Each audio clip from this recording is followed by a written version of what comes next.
Welcome to the Beef. The Beef. Oh yeah, man. Another episode of the Beef Podcast coming at you right now. What is it? It is October 7th. October 7th right now as we record, which means one thing, that the Beef Podcast is about to end because we are rebranding. That's what I was telling you was I'm going to miss it when it's gone, listening to that intro, because it is so amazing. But our new intro, I've heard it, and it is absolutely stunning. Everyone's going to love it. I can't wait to reveal the name of the podcast, the intro, the outro, all that stuff. But right now, we are still in the season of the Beef Podcast. And the good thing is nothing's going to change. You're still going to find us right here where you get your podcast. It's still going to be the same type of thing. We're on a nationwide search to tell the origin stories of small businesses just like yours. And when I say yours, I mean the guy sitting next to me here in the studio, Brian Wallace. Brian Wallace with HR Strategies Now. Mm-hmm. Welcome to the studio, man. Thank you so much, John. It's a pleasure to have you. This is the first episode we have recorded in this studio since we purchased it, because October 7th is the day that Beefy Marketing closed on the office. So we've got it. It's ours 100%. We were just Congratulations. renting. Yeah, we bought a little earlier than we expected. Yeah. We thought we were just going to rent, and we said it's going too good. We got to buy it right now. Well, that's wonderful. And for those of you who are listening, if you've had a chance to come by the office, you ought to come by again, because the changes around here are constant. And right now they've got the place looking really good. And it's exciting to see what you all are doing. We like to hear it because it does. It changes rapidly. Actually, a friend of ours is in the office right now. And last time she was here, the team room that we currently have was a conference room. And that's where we had Andrew's birthday lunch. Mm-hmm. And she was like, oh my God, this office is so different. And we were like, yeah, we change it pretty much all the time. Like the seasons change. Well, I don't know. Right at the moment, you've got a whole bunch of spider webs and caution tape in your office. So I'm kind of wondering if there's not enough activity in there or what's the deal? It is spooky season, but my entire office, my personal area is covered in cobwebs and all kinds of stuff. So I think the girls were telling me that I'm not here enough. Which is, because of my full-time job in addition to this one. But it was funny to come in today. My whole monitor was covered. I couldn't see anything on my screen. My chair's covered, still is. And I think I probably brought some cobwebs into the studio here. I don't know, maybe. That's fantastic. But we always start out with an icebreaker question. Sure. So we're going to hop into that. And like I said, we've had some great conversation as always before the podcast started. So I can't wait to hop into it. But we got to take time. And the question today is, how did you spend the money from your very first job? Oh, goodness. My very first job was picking up golf balls on a driving range. And the way that I spent it was probably putting gas in the car and taking a date out once in a while. Maybe there was some hobby activity in there somewhere. Yeah. So that's about all I can remember. That was a long time ago, buddy. Oh, man. I am 34. And I know most of the time when I talk to people and I say, I'm so old and I'm 34, they say, if I could be 34 again, shut your mouth. Things I would do. Yeah. Uh-huh. But I feel that, like John Fritching and I were just talking in the office this morning. And that's exactly what we were saying was, I said, I'm taking my daily vitamins, which was 800 milligrams of ibuprofen. And he was like, oh, man, yeah, we were out at a concert and I was popping ibuprofen and everything and thinking about that the other day. And I was like, bro, can you remember the times when we would have been headbanging, moshing, and going crazy at a concert, screaming and everything else, and go home without a headache, party for the rest of the night, and still wake up early the next morning? Now I've got a 2-day recovery Sleep on a concrete floor and not even wink, yeah. Oh my gosh. Not even care. Yeah, this is fine. Sleep in the backseat of the truck. Like, I'm good. Now you sleep like wrong. You're hurting for 4 freaking days. Well, or going camping, for example. Yeah. You're sleeping on the ground and suddenly you get up in the morning and it's... There was a rock, right? What am I sleeping on? Hey. Last night, I think I had my arm under me a little bit too much and woke up with like a whole sore shoulder and everything. Oh, man. It reminds me of that movie that I think is also, there's a TV show with the same name called This Is 40. It reminds me of that. Yeah, I'm just waking I up actually watched that movie the other day, and I was rolling. I saw it in my 20s. It was way funnier now. Oh, yeah. You relate to it. I keep telling people that some things get better with age, like a fine wine, right? Some things. My wife just looks at me cross-eyed when I say that. Yeah. So I said all of that to say that it does feel like forever ago that I was starting my first job. Yep. And to be fair, I was 12 years old. There was no HR handbook for that job. It was my dad's company. So it was get out there and do what the hell I say, and I'll pay you if you're lucky. And he owned a flooring company.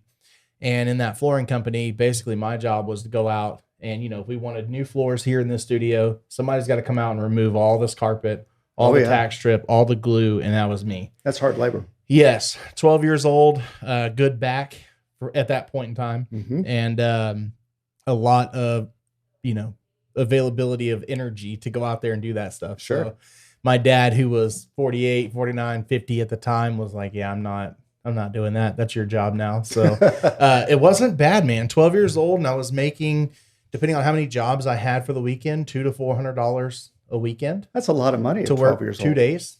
Yeah, that's terrific. So my dad was super smart. This is why I wanted to tell this story today. My dad was extremely smart in a lot of ways that he raised us. And one was to have a strong work ethic. And that's why I thrive at companies like Beefy Marketing, where you have to be self-motivated. Right. And then that's why I'm an entrepreneur, because he just drove that home in me. And then one big thing that he always pushed was, when I pay you, you're going to get half of it in your pockets, half of it in a savings account. Mm-hmm. The 50% I give you, you can spend however you want, no questions asked. Right. I don't need to know what you're buying. Don't care what you're buying. You can buy whatever you want. The other 50% goes in a savings account, and you're only going to get that back whenever it's time for you to do something like buy a car, or you're 18, 21 years old. That's terrific. Something like that. That's a great strategy. And the kicker was, as soon as I was 16, I could buy a car with that money. Mm-hmm. And however much I saved in that savings account, he would match 100%. That is great. So if I saved $2,000, I could buy a $4,000 car. That's a big kicker. So I was like, this is perfect. Yeah. I'll do that all day. So that's what I did. And often I would usually put a little bit more than half in the savings account. But of course, I was 12 years old. So I was like, yeah, let me get all the toys I want with this money I'm making. And it was quite nice to have. And then, of course, unfortunately, he passed away when I was, I think, 15 when I was technically 15 when he passed. Oh, wow. So it wasn't very long after I'd started saving. So I always joke, I've got gallows humor. So I'm like, he did that just to get out of having to pay me that 100% match, but. Oh, that's terrible. It is, but it's how you deal with the trauma. Sure. And then, so I didn't get that until I was like 25 years old. And it was just $600, $800, $900, something like that. Cause I didn't have long. Because, the work wasn't always every weekend, but at least every other weekend. I mean, I was probably pulling in a solid $400 to $800 a month as a 12-year-old. That's terrific. But unfortunately, at that time too, my mom was on full disability. So I was spending a lot of my money literally helping pay bills. Not so much my first job, but after that, when I started working at a place in Hockley called the Oil Ranch. Okay. And I was just a random minimum wage, $5.35 an hour, minimum wage employee doing labor, could be crawling up in the front loader of a tractor to go up to the top of a pavilion and clean something or fix it. Could be running horses through the barn to, go take off all the saddles after the day was over, or put every one of those saddles on so the kids can hop on it and ride. Like all kinds of hard work. Sounds like some great character building experience. It is. It makes me value an office job like I have now. I'll bet it does. So I got a question for you then. Sure. That the savings principles that you learned when you were young, did that carry over into your adult life when you're knee deep in your career and you're still hopefully putting money away for retirement someday? When I first started my adult life, absolutely not. I was terrible with money, man. Yeah. I dug us a hole of debt. Well, I dug myself a hole of debt. It wasn't great, and then, which I was with my now wife. I was with her at the time, but we were just girlfriend and boyfriend. We got together, got married, and both of us were just kind of like that young mentality of just spend. It doesn't matter. We're better now. That's great. Still not where I need to be, but there's a lot of excuses out there. We got 3 kids and we got a mortgage and all that stuff. So it's easy, but we're definitely prioritizing saving. Yeah. So it's getting better. just for those who are listening, if you're young and newly married, Yep. get on a budget. I know that doesn't sound fresh and fancy, but trust me, it makes all the difference in the world. Eat your ramen noodles at 18 so that you can have steak when you're 30. Absolutely. Yeah, 100%. Yep. Definitely would have done a lot of things different, but Yep. you know, that's life. So, Mm-hmm. but the reason we're here to talk about you, man. Tell us about Brian Wallace. Tell us who you are, where you came from, and how you got into entrepreneurship. Sure. So, and once again, thanks so much for having me on. It's I really truly an appreciate honor. it. So let's see. I have been working in human resources now for about the last 31 years, and it's been a great ride. It's I've had an opportunity to experience just about every facet of HR that you can, and started this career back up in southern Indiana, a small town called Evansville, and then moved down here as fast as I could in 2007, and I've been a Texan ever since. I've had a lot of great experience in working in recruiting and compensation, employee relations, some safety activity, and then a lot of experience in total rewards. Total rewards, by the way, is a combination of compensation and benefits, and how a company will position that as an attracting element for candidates and employees. And so 2 years ago, I decided that I wanted to be able to make a bigger difference than simply going in and punching my clock at a corporate position. I wanted to help small business owners in particular figure out a way to grow their business more effectively and establishing the right cultures that will move their employees to the next level, especially when they're interacting with their customers. And studies have shown that if a company gets their culture right and gets their engagement-related activities set up properly, they can outperform their competition by a huge margin over time. So that's what I'm all about, and that's why I'm here. Gotcha. So what is the difference between, because I know one big objection that I would probably be most privy to in your industry would be, why do I need an HR guy? Why do I need to pay another company to do this when I can either A, I'll just handle it myself, I'm a pretty smart entrepreneur, or B, I can just hire somebody in-house. Like, why would I want to come to another company to have you out and do that? Well, so many times the situation with bringing somebody on in-house, oftentimes it's a business owner who looks to their wife or spouse and says, hey, I need some help in the office. Would you mind coming and taking care of this? And then suddenly that person is kind of knee deep in the HR type of activity. Or they may take somebody who's working in kind of an inside administrative role, and they may start just with a simple task list of things that they'd like to see done. And eventually that task list grows and grows and grows until suddenly that person becomes the quote unquote HR person. And that's great. And for some small businesses, that's what they need at the time, and that's what they're getting by with. But honestly, the piece of HR that is most important comes into play when you're talking about positioning employees to really engage with the company, engage with their customers more effectively, grow as far as their careers are concerned, and really begin moving the business forward, which is what the business owners are really after in the end. So the reason that somebody would come to me is perhaps if they don't want to hire an outside, somebody from the outside to come in full time, if they just want a company like mine to come in and set up the strategies and teach them everything that they need to know on how to run those strategies effectively. And then they can either have my help in managing things on a month-to-month basis, as I do with several other clients, or they can say, hey, I've got everything that I need. Thank you very much.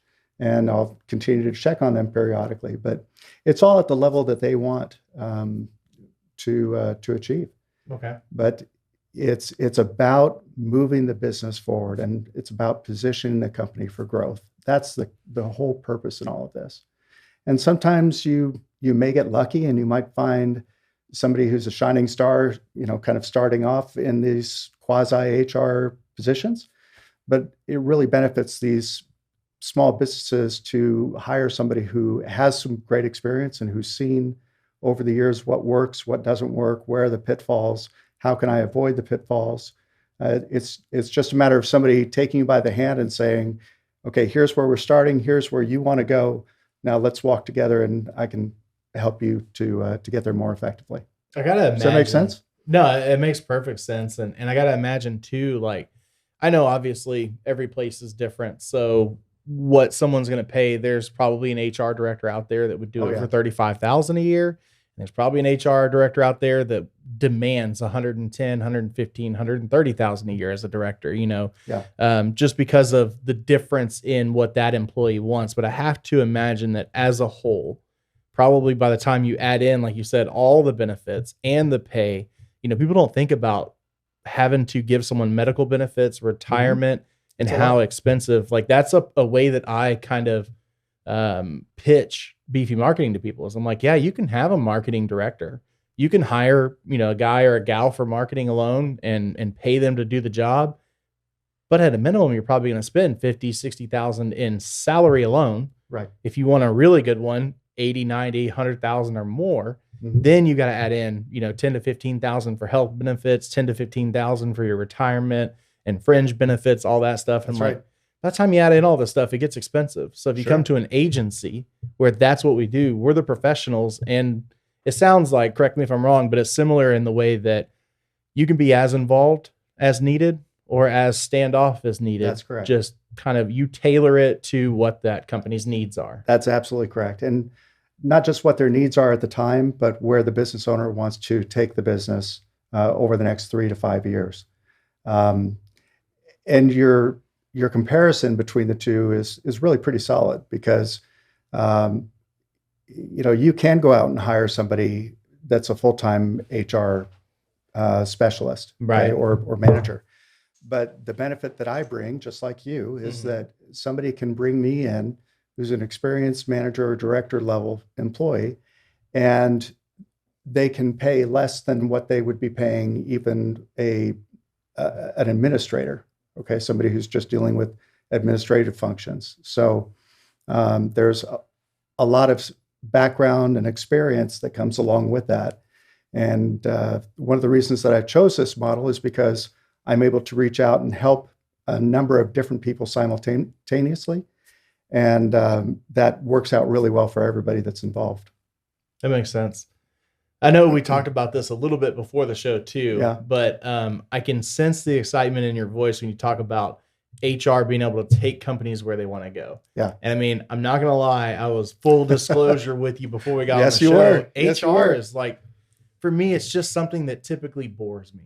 It's just something that I think about and I'm like, it's a necessity. Yeah. Let's get it done. Let's have something from it. But it's not something I personally think about being exciting. And it's good that people like you do because it is a necessity.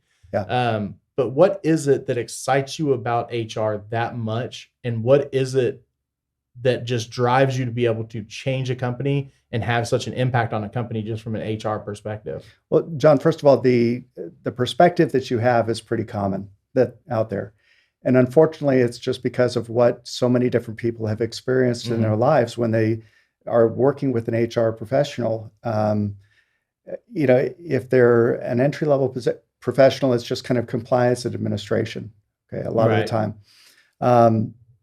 But what most people, I'm sorry, I shouldn't say what most people, what a lot of people fail to understand is that when you have somebody who is actively focused on doing everything that they can to position the employee base up alongside of the operational objectives and the long-term goals of the company. And there's a lot of energy dedicated to moving things in that direction and making sure that people are aligned with those operational objectives. That's where HR should be operating. And it's always a delicate balance, or a dance, as I was talking about earlier today, because you have two major stakeholders in that equation. You've got the business as a whole, or the business owner oftentimes, but then you also have the employee base. And HR is oftentimes in a position where they have to dance between those two and really keep a balance between the needs and desires of the employees with the needs and desires of the business owner. So I know that it can get, it's easy to get pulled in one direction or the other. But if somebody in my role is really doing things effectively, they are going to keep the employee needs at heart, but they're also going to be doing everything they can to position that employee to be accomplishing the business objectives. Mm-hmm. And that's why I get excited about it, because, I mean, let's face it, running a small business today is not easy. And there are a lot of small business owners who just have their head in hands some of the time trying to figure out, how am I going to get all of this done? How am I going to meet the demands that I have from multiple stakeholders coming in all at one time? And there's a lot of pressure involved. Mm-hmm. And when you talk about having to deal with employee issues or having to deal with employees, let's say, who may or may not be 100% engaged, that just adds to it. Okay, so if you've got somebody who's an advocate for you, who's basically helping to position those employees to not only accomplish the business objectives, but also accomplish their own personal objectives. And I'm sure you've worked in companies before or organizations where people may or may not be engaged. And there are some situations where people are just going through the motions because it's a paycheck. And that is draining. It is extremely frustrating long-term for the employees. If you can figure out a way to then take those employees and position them up alongside of the values and the goals of that business and help them to accomplish it, that's where there's a lot of energy and a lot of impact. And that's really what I want in this particular role, is to help people to accomplish everything that they want to be able to accomplish in their lives. It's a very different perspective, because I'm not going to lie.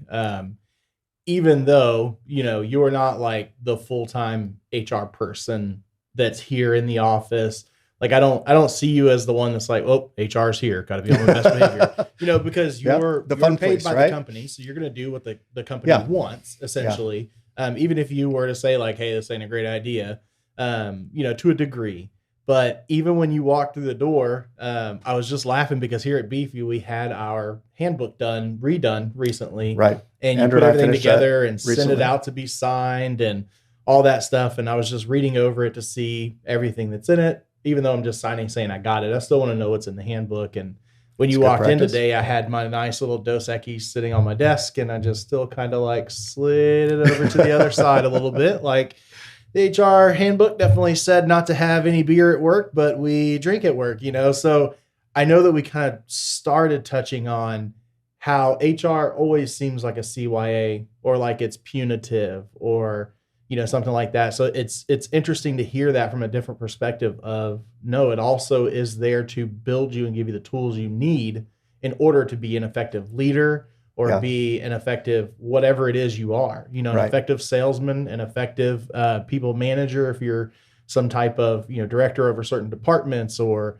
whatever it is you do, right? That it helps build you up. That's a weird perspective for a lot of us who see HR as like, oh, that joke's not HR compliant, So, well, it's a lonely position some of the time. But let me give you an example with Beefy Marketing, for example. As I'm working with Andrew, my interest is, once again, seeing Beefy Marketing thrive as a business.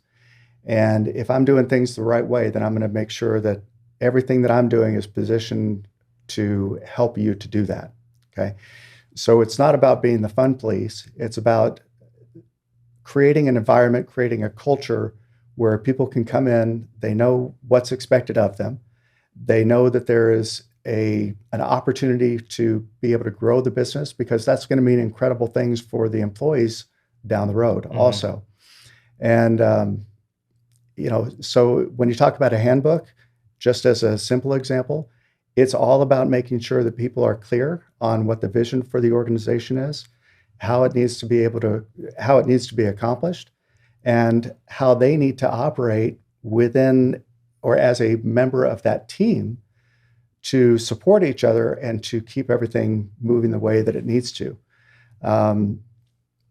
My hope is that as we continue to work together, that a couple of years down the road, or even sooner than that, you have a vibrant team that is really engaged and has an incredible culture, as you've got right at the moment. And you're all 100% focused on doing whatever it takes to hit on the customer's expectations. You guys are phenomenal at just taking good care of a customer. Okay? And I believe that part of a leader's responsibility is to make sure that they're providing that same level of care to their employees as they are to their customer. Mm-hmm. Okay? Because if you are not focused on taking good care of your customers, what are they going to do? Find somebody else. Exactly. Yeah. And that is exactly what we're finding right now. We've gone through the great resignation or the great reshuffle, as you have heard in the past. We also have something going on called quiet quitting, Mm-hmm.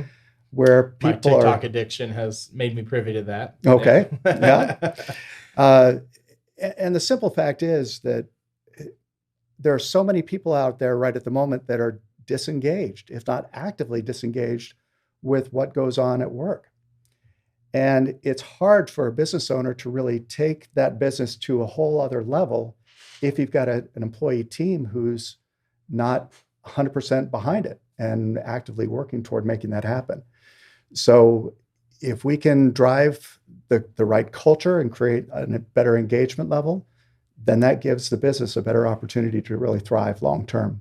So I guess really, it seems like the picture you're painting to me is it's a consistency thing on the level of like when it was just in the office, of course we have multiple employees outside the office as well, but here in the office, when it was just John Fritching, John Kelly, Andrew, and Kara, it was easy for Andrew to be in touch with the employees and know, like, hey, this is what's expected of you. It's easy for us to get that feedback. But as we grow, we've got Desiree in the office now, and then we do have those remote employees that aren't a part of that inner culture, if you will. Even though they're still expected to be a part of the whole overall Beefy culture, you still have Robin outside of the office and designers outside of the office, and people who work from home or remote locations that are doing work for us. Right. And so I guess really it's an easy way to send a unified message that says, this is our culture. This is what we expect from you.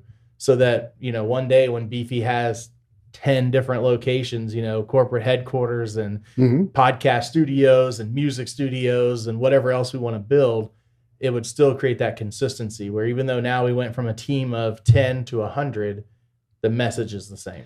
Absolutely. And when you're talking about your culture, that is one of very few things that can differentiate you from your competition that is totally in your control. Okay.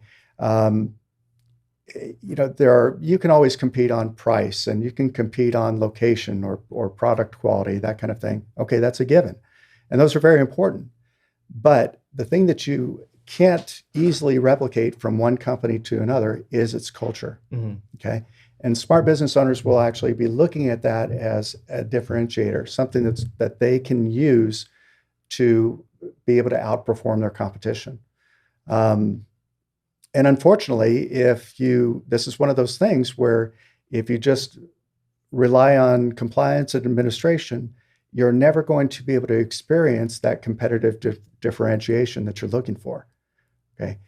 This is one of the reasons why studies have shown that companies that do this and do this well outperform their competition. Some studies say between 60 and 400% in net revenue over a period of 10 years. Okay, that's from Harvard and Forbes and several other leading publications. But it's all about whether or not you're going to put some effort into building the right culture and enabling your employees to do what they do best. We talked earlier today about just your experience in some organizations that have been less than engaging, let's say. Oh, yeah. You're going to spend virtually all of your waking hours at work. Wouldn't you want to come to a location where you're able to engage with a team that is also fired up about driving the business and doing what they can to help? Yeah. I mean, it takes boredom and frustration and it replaces it with energy and engagement and enthusiasm. And you build relationships with these people. You're with them so many hours of the day. Why not be focused 100% on doing something together and really helping the business to thrive? And that's what this is all about. Yeah, I mean, that's something that for me, it always equates to having fun at work. You know, like I know to a lot of people that probably sounds counterintuitive, but it's like if I'm not having fun at work, then I don't want to be there. Right. I don't want to go there because why would I? Like you said, we spend, what is it? The studies say like 33% of your entire life is spent at work or something along those lines. Yeah. Like you spend a lot of your time at work. A lot more hours, a lot more of your waking hours as a percentage, that's for sure. So it's like, I want it to be something I enjoy. Right. I don't want to go to work and be miserable. Right. You know, if I wanted to be rich and go to work and be miserable, there are plenty of jobs that I could have signed up for, education I could have gone for, and just been a miserable person at work, but got the work done, went home, and then, made a bunch of money from it. But I would rather struggle every single day to make sure that next meal is coming if I know that I'm going to be happy the whole time I'm doing it and having fun the whole time. Well, and if you're having fun, what does that do as far as your work ethic is concerned? You're going to do more. I tell people that all the time from the leadership classes I've taken, that it's like when you take care of your people, right, they will overperform any form of incentive you give them. Correct. It doesn't matter if you underpay them. If they feel valued, even beyond financially, then they're going to do more for you. That's absolutely right. And that's why it's so important for leaders today to be doing what they can to build an effective relationship with their employees and really making that connection. Because there's an old saying that people don't know how much people don't care how much you know until they know how much you care. Okay. If you're a business owner and you can reach out and really connect with one of your employees and show that you're interested in their success, that person is likely to be willing to bend over backwards to help you to achieve what you want. Now, this is not to say that HR is about throwing parties all of the time, or the birthday club, and those things are important from an employee relations standpoint. But the way I look at it, if I walk into the office and I see that you're doing the core things that you need to do, I may very well come up to you and say, John, how are things going? First of all, how are things on your plate? Are you getting everything that you accomplished that you need to? How can we work together to position you to be even more effective and more engaged with what's going on? And do you see your future in the business? And how can I help you to get there?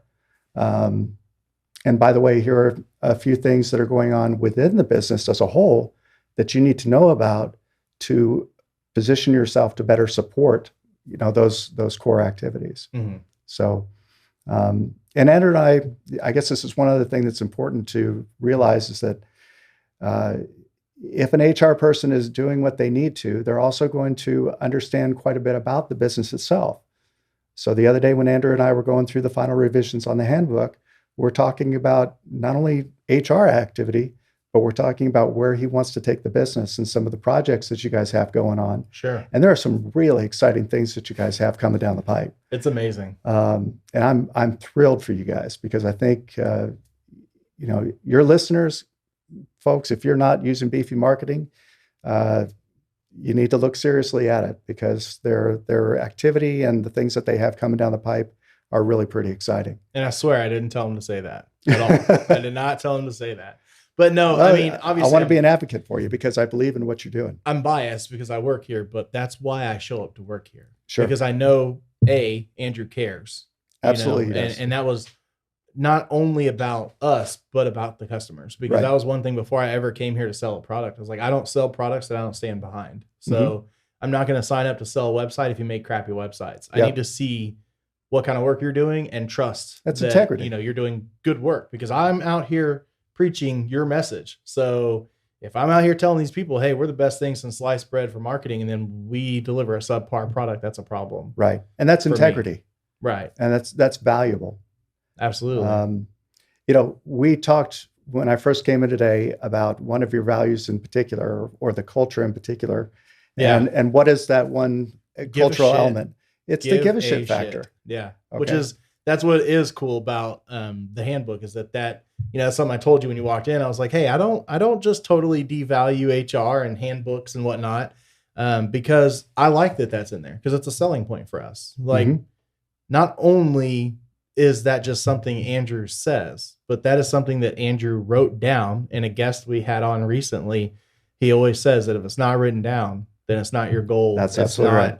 truth, right? Uh-huh. And so it's the same thing of like, it is now written down in policy that John Kelly, John Fritching, Robin Hubbard, we all have to give a shit. Right. That's a rule for us. Right. There's a lot of thought that went into that handbook and a lot of intentionality, because Andrew knows where he wants to take the business, and he has a great vision for what you guys are going to be able to accomplish long term. So the idea of the handbook, just as an example, and there's so much more that we do in HR besides putting handbooks together. Let me be really clear on that. Okay. But just when it comes to this particular example, there's a lot of thought in how it was put together, because it needs to connect with you. It needs to position you to be doing everything that you can to drive the activity that's going on. And it represents the style and the culture of who Beefy Marketing is, and it's designed to help you collectively understand where the boundaries and limitations are, but also to understand what the desire is that makes you different, and how you want to present yourself to the community. That's why so many companies start with a handbook, because it's kind of a playbook in how you get things done. Right. I guess one way to look at it is like a sports team. Okay. If you've got a football team, those individual players are going to know their plays inside and out. Right. Okay. It's the same basic concept. You have a coach who wants to be able to convey the plays for the group, and the handbook is just a means of making sure everybody's on the same page with how those things are to be done. But HR just starts there, is what it boils down to. There are so many other facets that go into it that jump off from that point. So what actual products then do you, I guess, sell in a way, or services do you it's more provide? services. Yeah. What is it besides, handbooks and stuff like that? Yeah. Are you able to quantify that? Well, the first thing that I'll do is sit down with a business owner, and we will define exactly where they want to go, because everything has to be built around that. Of course, I can pull a handbook off the shelf and call it good, but that's not doing the business owner any real favors. So it starts there by understanding where the business wants to go. And we can do policies and procedures. We can do performance management plans. I can put together compensation and benefits structures. I can connect you with HRIS technology to give you a platform where employees can both communicate and they can monitor their time and their employee records and all of that kind of thing. The only thing within HR that I choose not to address specifically is payroll. And that's because you can find a bookkeeper to do payroll without much problem. I want to focus on the things that are going to give the business owner traction and to really help the business grow as effectively as possible. Yeah. So in addition to that, there's quite a bit of training and development work that I can do. And then I'm also, something I'm really excited about coming up here in the next month or so, I'm going to start launching a series of mastermind courses or programs for small business owners specifically, where they can come in and they can learn basically everything that they need to know about how to create the right type of people practices in their organization that are going to take them to that next level. And we'll go through hands-on activities and exercises to teach them what they need to know from a leadership standpoint, how to engage the second level of leadership, which is often the real connection between the employees and the company. And this is where companies oftentimes fall flat, is at that second level of leadership. So making sure that that owner understands how to engage the leaders to do the right things. But then we'll talk about the establishing the right culture. We'll talk about, of course, administration and compliance, because you have to at least think about that. But we'll talk about employee engagement and how to drive it. And the whole idea is we'll take a series of 8 2-hour sessions that'll be done virtually. And then I'll bring everybody together for a 2-day intensive where we'll dive in specifically to their leadership styles. And there'll be a lot of cross-teaching where participants teach each other, because that's one of the best parts of a learning process is to, they say if you really want to learn something, teach it to somebody else, right? So we'll do a little bit of that. And then at the end, we're creating an actual strategy that they can take back to their businesses and that they can really implement these things and stay focused on driving those activities on a go-forward basis. Yeah, that's one thing I don't think I mentioned when we started talking about the benefits of good leadership and a good sense of direction, empowering your employees and all that stuff. Like, it's true, they're going to be more engaged. They're going to do better. They're going to be better employees. Like I said, even if you do undervalue them in certain areas, you may not be able to afford to pay that employee what they're worth. You may think they're worth it, and you may wish you could, and you're hoping you can get there one day, but right now you can't. Right. But because you show so much appreciation and you lead them so well and equip them so well in other areas, they're willing to overlook that. But even more importantly, when you do pay somebody well, lead them well, give them the tools they need, make them happy at work, they're also better for your customers. Absolutely true. Because the worst thing I can ever think of as a small business owner is putting an employee in front of a customer that is disgruntled, unhappy, or not truly in love with their job. That's right. And Because that's where they all don't of the give a difference shit. is made. Yeah. So that was just something I thought about with this leadership class. So how well do you think, personally, here, a little personal question, how well do you think that class will translate to someone outside of the true standard business, group, as far as like public safety officers, someone who, maybe a firefighter, maybe a lieutenant at their department? Like, do you think that this leadership masterminds class would be beneficial to someone who's still leading people, just not in a traditional business sense? Yeah, I think in those type of situations, we'll actually get the team together within that organization and focus specifically on them. When it comes to small business owners, one of the things that's really important about this, I want to be sure that there is a level of accountability and a level of relationship that they can build with each other. Yeah. Okay? So when we talk about these virtual sessions and things along those lines, as part of the normal program, that's going to be limited to the business owner. Okay, fair enough. And you understand the reason for that because of that confidentiality and the accountability and that level of relationship. Because let's face it, there are a lot of times where a business owner, it's difficult for them to connect to other people at the same level. Okay, that's not saying that people aren't willing, but there are some things that you can or can't share, or sometimes where just a single thing that you say might lead a team in a different direction, and you have to be careful. I want to create a situation where people can come in and let their hair down a little bit for everybody who has a bit of hair. I'm not able to let my hair down so much. It just, But I want them to be able to come in and really learn from each other. Yeah. And in order to do that, you have to be able to create some level of sharing, of information.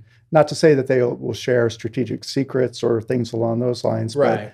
But just what's a day in the life like for you as an individual business owner, right? So people who are not at that business owner level, I will work with putting those programs together specifically for that team, and then we'll launch it and run it. And I think it's going to be highly effective there as well. Regardless of whether that person is at a business owner level or not, the elements of that program are still going to apply. Right. That's what I figured. At all levels. Yeah. Right? I'll just reiterate this one more time. So often the place where employees will begin to experience difficulty in an organization is with their immediate supervisor or manager. And there's an old saying, people don't leave jobs, they leave bad bosses. Okay. Man. So it is really important for that business owner to make sure that that second line is 100% engaged with their culture and understands why it is such a critical element in their competitive competitive placement against the others in the industry. Yeah, leadership is surprisingly as much leadership as is involved in HR as there is. I guess I probably am a little more excited about HR than I thought before going into this conversation. Well, that's good to hear. One thing I nerd out about all the time is leadership stuff. And it's because the business degree program that I'm in, there was a 3-part series of leadership courses that I had to take. Probably for the same reason that you're offering this course, outside of a college to business owners, because as business owners, we have to be good leaders. That's just the way it is. In addition to, as a firefighter, there's been a lot of training I've taken, like, Officer 1 and EMS instructor, all of these things that kind of prep you to be a leader. So it's something I've had a lot of training in. So it just kind of makes me nerd out a little bit. And I truly enjoy the good leadership principles of everything, business, just leading people is interesting to me. Yeah. So that's definitely, it's funny to hear how much leadership is involved in HR. Well, yeah, for sure. And in your particular situation, leadership is especially critical because you're oftentimes dealing with life or death situations. And you need to know that the people that are reporting to you as a leader fully understand where you're coming from, and there needs to be that relationship between you as a team, and it needs to be highly effective, because when it comes to fighting a fire, you don't need people going off in multiple different directions. You need to know that they are 100% backing you up and that they are going to follow the instructions. Now, if you're a business that does not have to deal with life and death situations, that's where it requires a little bit of sales periodically with employees, and to make sure that everybody is engaged and focused on the long-term objective. Because if they're not, then they're likely to begin looking elsewhere, and that's a real struggle for a lot of business owners. Yeah, I would say too, like when it comes to leadership, that's the big thing that I've always learned has been at the very top. So whether we're talking, because business and fire and police and all that stuff, they still have very similar. Sure they do. Like, even if you look at our government, the president is the CEO, the leader. Yep. And so when you start going down those levels, like some of it does translate into business pretty well. A lot of it does. Mm-hmm. And the biggest thing that I kind of learned was that the chief or the CEO or the owner or whomever you want to call in that position, whatever you want to call them, that person is flying at a very macro level and is looking at the business as a whole. It doesn't need to be what we always say, down in the weeds. Right. So it's the same thing for me, even though I've only got a driver and a firefighter or two that are working with me. I don't have time, even though I'm not way up macro from the fire chief's level looking down.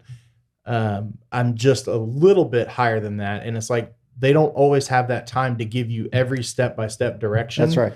And now I see where HR kind of does that. Right. Similar to a paramedic's protocol book. Here's the general guideline. Here's what you need to know. Here are your tools. And it's up to you to know the expectations of your boss. And it's up to your boss to give you those expectations clearly. So that you can operate kind of not on your own, because there's guidance there. Yeah. But I can't step off a fire truck and be like, okay, now I need you to grab this, do this job, complete this task. That's right. Get this done, because as soon as we get off the fire truck, I have my tasks I have to complete. Right. So we have to train in such a manner that my firefighter knows and my driver knows, okay, as soon as we get off the truck, Lieutenant Kelly's running around the house doing a 360-degree look at everything that's going on. He's reporting back to the alpha side, the front door, getting ready to go interior. And by that time, as a driver, I need to have water in the hose. And as a fireman, I need to make sure that I've checked that line, have all the tools ready, checked the door, and we're ready to make entry. Right. And I need all of that to happen without me having to say step by step by step. Right. And in the same way, the chief needs to believe that I'm equipped and knowledgeable enough that I can make all that stuff happen without him being down there at my level watching my firemen.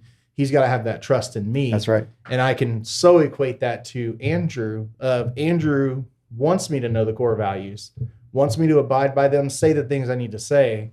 But at the same time, he's got CEO stuff to do. That's right. He can't be there to guide me every step of the way and make sure, oh yeah, I know, John Kelly's doing a good job for our client because I'm holding his hand every single day, talking to the clients with him. He just has to trust that it's happening. And what better way to do that than by being set up by the HR team to know that those expectations were delivered. Right. And part of it is, of course, dealing with the values. Really, there are a couple of different things that will shape how an employee performs. Okay. There's capability and training. Of course, that's the skill set or the competency level of the individual. But the values are going to help the employee understand this is how I need to carry out my responsibility. Mm-hmm. Okay. These are the things that are going to be rewarded and recognized versus the things that are going to be punished.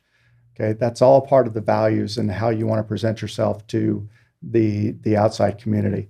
And so it's a combination of making sure that people understand what those procedures and processes are, but also how they need to use them in carrying out the day-to-day activities of making a business run. And to your point earlier, as a business grows, or as this business grows even, you're going to find that the challenge that Andrew is going to face, and I'll tell you this in advance, is that the more people that come on board, the less time he's going to have to be able to connect with each individual person, especially when a business gets up to about 20 employees. That task becomes really, really complex because if you think about each different person around a wheel, and you have the spokes between each and every different person, it's one thing to have 4 people in a room and you've got 4 different connection points, okay, or probably more than that, actually, 6 different connection points. But if you get up into 20 people in a room, then you have a huge complex number in trying to make sure that everybody is on the same page and doing the things that are going to propel the business forward. Mm-hmm. And that's a trick that a lot of the business owners face right at the moment is, how do I make sure that all of this is disseminated and operating properly while still enabling me to step out once in a while and be able to think strategically instead of being down in the weeds like you were talking about earlier, okay? They can't do it. It's physically impossible for them to be in the weeds all the time, but still operating a sufficient amount of time up at a strategic level. So big part of HR is just making sure that that vision for what needs to be accomplished and the know-how on how to do it and the skills and capabilities and the values are there to be able to allow that business owner to really function at the level that they need to instead of being pulled down into the weeds with everything. I had no idea that HR could be so complex and involved. But now do you see why it's fun to do this? Because I can't say that I agree with fun yet. Oh, okay. But you know what? I'll keep working on you. I can say I agree with. I can see the bigger picture. Yeah. The necessity, especially, like it does. It makes a lot of sense. I mean, you truly opened my eyes to how much HR does above and beyond that. I mean, like you said, I would say I see the punitive side of HR handbooks as more of, there are people in the world that you can hire and give a great salary, great benefits, excellent work environment, all of the knowledge and skills that they need to complete their job. But the third piece to knowledge, skills, attitude. And you can't give them an attitude. That's right. So it's not something that can be taught. It's something that can be corrected. Right. But you can't teach someone to have a good attitude. So they may need, at first even, I would say not a punitive side, but a corrective side. Well, and then eventually it may turn into that, because some people just aren't a good fit. Yeah, it's a communication of what the standards are that they're abiding by. And that's something that there needs to be clarity on, is what are those boundaries. But one of the top things that I would recommend any business owner to focus on is make darn sure that your interviewing selection process is solid. That when you're looking to bring somebody else on into your business, you are very clear on making sure that on all of the elements that will enable you to be sure that person is going to be really successful in your business. Because if you miss it at the new hire stage or at the interview stage, you're going to be fighting that issue for possibly years. Yeah. Okay. So it makes all the sense in the world to take your time, to really make sure that your interview practices are solid so that you can make the right choice from the very beginning and then start from there. Yeah, I was looking at your website earlier. I just pulled it up right now, but I guess this looks like kind of a blog section that you have, and that was something that made me think about it, was interviewing smart.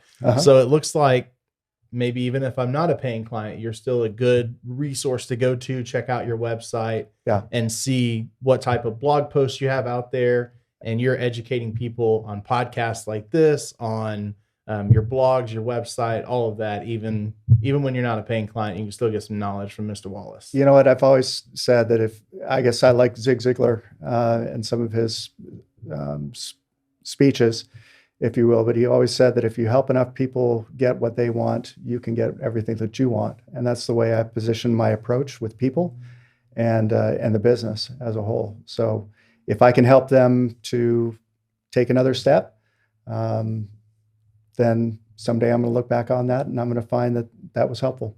Heck yeah. All right. Well, hrstrategiesnow.com. That's right. Absolutely. That's your website. Yep. I mean, I see on here, there's a nice big start here button, some great web agency just gee, who could put that this be? Beautiful website together.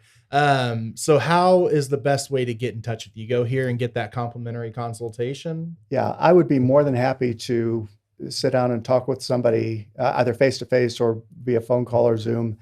I'll sit down and I'll talk with you for anywhere from half an hour to an hour, just simply to understand what you want to be able to accomplish and give you some general guidelines or direction on how to begin moving forward.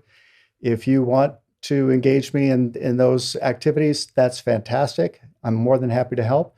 But other than that, I'd love just a chance to sit down and talk with you for a little bit and find out, what your goals and dreams and aspirations are and see how I can help you. Okay. Now, I know that there has to be like 1.3 billion people out there looking for a good HR company to follow on social media.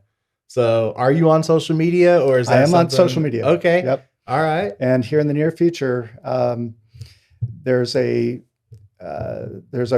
Facebook group that I'm creating, and it's called Catalyst for Growth. And it's Catalyst, CATALYST, and then the number 4, and then growth. And the whole idea is to get away from these Facebook groups that are all about just spam messages and advertisements and that kind of thing, and really create a place where people can talk about what's really going on in business and how they can take care of HR more effectively. Yeah. So I'm excited about that group and where it's going to lead. Okay. So to stay in touch with stuff like that, what is your handle or username or, tag? What do I need to type in for Facebook, Instagram, wherever you're at? Well, you can just go in and do a search in Facebook on HR Strategies Now. Okay. And it's going to take you to the different links. But once again, it's Catalyst for Growth, number 4 growth. And, I'm just beginning to put that content together, but I'd love to have other business owners out there who really want to dive in and to both contribute and learn from the other people that are going to be in place. No, it makes perfect sense. Anything else you want us to say about supporting you, your business, what you're doing? I feel like it was a lot better of a podcast than I thought it was going to be, for sure. Nothing against you, because you're a great guy. We've met before. I always enjoy our conversations, but when someone comes in and says, "Hey, let's talk HR on your podcast for a little while," I'm like, man, it's going to be a 25-minute episode and we're going to be done. And here we are, over 50 minutes. I don't even know. We may be close to an hour at this point. Absolutely killing it with some excellent information. Yeah. So unless there's something else you want to get out there, man, I want our people to support you. Well, I really think you've got some great info on your website, and I'm sure you have some great info on your social media pages that can help business owners now. Yeah. And please visit the blog, because there's a lot of good information, and I'm always adding to it. Also, if you're not a small business owner, but you know somebody who might be looking for some good HR strategies and support, give me a call or reach out, and I'll be happy to talk with you. But let me just give a last plug here, guys. Coming as somebody from the outside and working with Beefy Marketing, you guys are really doing a phenomenal job, and I appreciate the effort and the energy that you're putting into it. I think you're making a good difference with a lot of people out there. Like you, man, we're just interested in getting the story out there of small businesses that are making a difference in our making an impact on this world. So companies like you, they mean the world to us. It has nothing to do with being a customer or a client. Yeah. We just want to make sure that we're supporting any business out there. I mean, I would say probably a good solid, just guessing 75 to 80% of the businesses that have been on here are not clients at all, and some of them will never be. Oh, that's fine. Luckily, some of them have become clients, but it's all about just spreading the word of small businesses that are amazing. Yeah. So, and you guys are venturing into some new services as well. I mean, dealing with we're definitely trying the print to business and improve fulfillment and add everything in. like that. Yeah, that's incredible. Absolutely. Now it's on the website, so I assume I can share your phone number and your email. Sure. So again, hrstrategiesnow.com. If you click contact us on the page, 281-853-4069. I'm assuming we can just call and get set up for an appointment that way if we need to. But I would assume you probably want to be either emailed or go through the contact us page. Yeah, if you go through the contact us page, it's great. I'll send you a Calendly link, if I can say that word. And that way you can simply choose the time that's going to be best for you. Right. Because I want to be flexible with people. And, I look forward to the opportunity to talk with you. Yeah, it's definitely... People don't realize when you email or send that contact us form, I do the same thing. I've got a nice little booking link, and it's just so much easier because you don't have to say, hey, Brian, are you available on this day? Can you do it this day? What about this time? Can I schedule it? It's just, I've got 3 different windows open. Yeah, exactly. And it's like, you just pull it up and there's my calendar. But if they need to get in touch with you, Brian, Brian at hrstrategiesnow.com. That's right. I think we have listed every way to get a hold of you and everything about the business. Like I said, great conversation. Thank you so much Sean. I for really being appreciate a part you of having the show us today. having me. Absolutely enjoyable. And listeners, thank you as always for tuning in to another episode of the Beef Podcast. It's small businesses like this that mean the most to Beefy Marketing, to Andrew, to me, to John Fritching, everyone on our team, everyone here. That's all we ever want to do is just provide an outlet for listeners like you to hear about companies that maybe you need, or maybe you have friends that need. So please send those referrals his way. Hop on social media, give him a follow.